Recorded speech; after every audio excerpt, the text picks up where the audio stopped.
तुझ्या बोलण्यातनं वारंवार एनसीईआरटी येत आहे. तर एनसीईआरटी वाचणं कितपत आवश्यक आहे आणि एनसीईआरटीच्या व्यतिरिक्त कुठला प्रश्न नीटमध्ये आलाय का आतापर्यंत?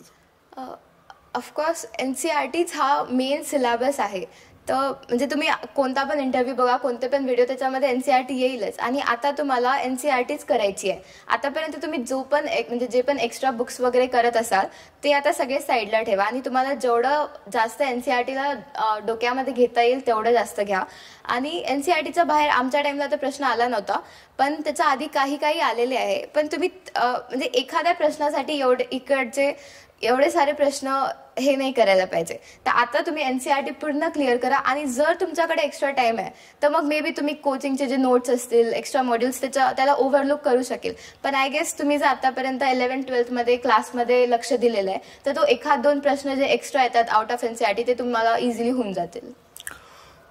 ऑर्गॅनिक केमिस्ट्रीचे रिॲक्शन्स मध्ये बऱ्याचदा विद्यार्थी कन्फ्यूज होतात, म्हणजे जे की मी ऐकलंय, माझ्या कानावरती आहे.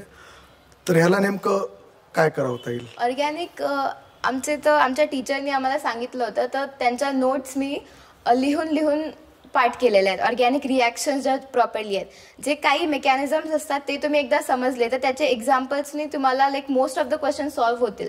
पण तरी पण काही अशा रिॲक्शन असतात जे तुम्हाला पाठच करायला लागणार आहे. तर त्याला तुम्ही तुमचे जे पण मेथड आहे, एक तर वारंवार वाचून तुम्ही त्याचे चार्ट्स बनवून लावू शकता किंवा लिहून तुम्ही लर्न करायचं. तीच एक मेथड आहे online. In past history of NEET मी बरेचसे असे विद्यार्थी बघितले की ज्यांच्यामध्ये पोटेन्शियल आहे, कॅपॅसिटी आहे.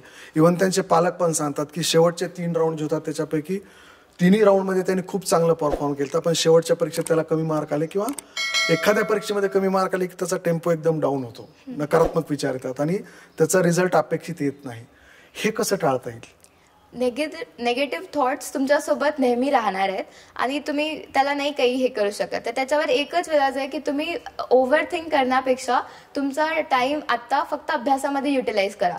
जेव्हा तुम्ही काहीतरी करता मग तेव्हा तुम्हाला एक्स्ट्रा थॉट्स येणार नाहीत. तर मी वापस हेच सांगते की तुमचे जे पण क्लोज आहेत म्हणजे पॅरेंट्स आणि टीचर, त्यांच्यासोबत या गोष्टीसाठी बोला. तुमचं नेमकं कुठं चुकत आहे, म्हणजे असं काही पॉईंट्स चुकत आहे जे तुम्हाला माहीतच नाही तर मग तुम्हाला एक्स्ट्रा अभ्यासाची गरज आहे. जर असे काही पॉईंट्स चुकत आहे म्हणजे तुम्हाला माहिती आहे पण तुम्ही सिली मिस्टेक केला, म्हणजे ऑप्शन्स असं काही तुम्हाला माहिती आहे पण तरी पण तो प्रश्न चुकला, तर तुम्हाला प्रॅक्टिसची गरज आहे. तर तुमचं नेमकं कुठं चुकत आहे हे तुम्हालाच, त्याच्यावर उलट तुम्ही नेगेटिव्ह विचारांवर क्रॉस करून त्याला पॉझिटिव्हली ते फिगर आउट करायला पाहिजे की तुमचं काय चुकत आहे, त्याला तुम्ही पॉझिटिव्ह वेनी घ्यायला पाहिजे. 8वी पर्यंत उमरखेड सारख्या एका छोट्या तालुका प्लेसला आणि त्यानंतर नांदेड सारख्या एका कॉर्पोरेशन असलेल्या 3 टायर सिटीमध्ये तू आली. हा जो बदल होता, ह्या बदलाला मॅच करताना काही त्रास झाला? थोडाफार झाला, पण मला असं वाटतं की नाही, माझे ते पण टीचर्स खूप छान होते आणि मला काही फरक जाणवला नाही. आणि सगळ्यात प्राईम आहे की तुम्हाला स्वतःवर कॉन्फिडन्स असायला पाहिजे. थोडासा लँग्वेजवर फरक पडतो, म्हणजे लँग्वेजचा तर आणि मे बी आता इथे जे सारे स्टुडंट्स होते ते खूप आधीपासून मे ॲडव्हान्स करत असतील, पण हे सगळ्या गोष्टी फक्त एक काय म्हणतो आपण, ह्या गोष्टी तुम्हाला म्हणजे नाही रोखू शकत की तुम्हाला जे पण पाहिजे. म्हणजे असं मी खूप सारे जे स्टुडंट्स किंवा माझे फ्रेंड्स आहेत ते म्हणतात की तू 9 पासून आली होती, आम्ही डायरेक्ट 11th पासून आलो, तुझं फाउंडेशन झालं. हे सगळे फक्त एक्सक्युजेस आहेत ज्याला कोणी थोडासा पण भाव देत नाही.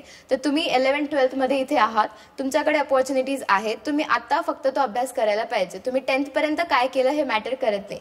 आणि उमरखेड टू नांदेड थोडाफार चेंज झाला, पण त्याला 1-2 महिन्यामध्ये पॉझिटिव्हली तुम्ही स्वतः मॅच करू शकता. आता पण मी नांदेड टू दिल्ली गेलेली आहे, मी करत आहे मॅच, तर ते होणारच आहे. तुम्ही जेव्हा मोठ्या ठिकाणी जाईल, स्टार्टिंगचा 1-2 महिना रफ जातो, पण त्याला तुम्ही म्हणजे तुम्ही त्याला सावरलं पाहिजे.